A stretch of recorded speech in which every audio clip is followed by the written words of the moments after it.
I think, as a designer, this is probably a constant struggle that you always go through, which is, again, as a designer, you're taught that you have to have a very strong perspective. I mean, your ideas have to be really well founded. Your ideas have to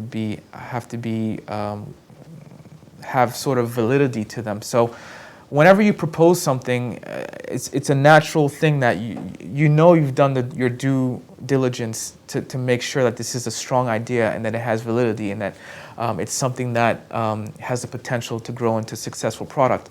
So oftentimes, like I said, because most of the time when you're developing a product, you're not working alone. So oftentimes you're going to run into people who have differing opinions and who are going to challenge your ideas. And sometimes those challenges come from people who are not part of the design process. They could be parts of other departments like marketing, who obviously have an important, perspective as far as marketing a product, which is also a very important process, especially when it comes to selling a product, right?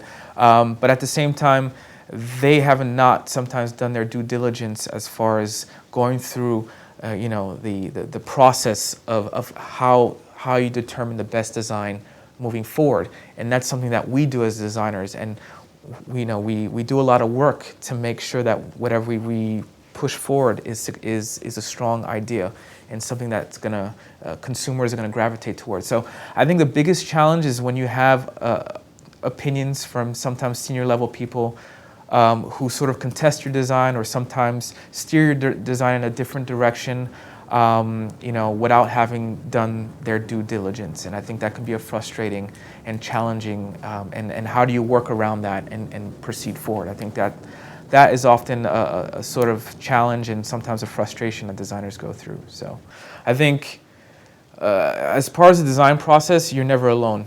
So it's never your opinion that counts, right? You're part of a very large scale team. So there's a lot of input from all directions that goes into a finished design. So obviously there are going to be certain features or designs or lines in the car that may not have been your first choice, but nonetheless, most of the time, whatever decisions are made on a vehicle, it's usually for the best. Whether it be an engineering feature or some type of design innovation, or if it's to maintain a certain family look within a vehicle families, there are certain hard decisions that you have to make, and sometimes they may not be what you want, but in the end they work out. So, thank you for watching A Wise Way. Subscribe to stay updated, share to pass the knowledge, or view our other videos on the left.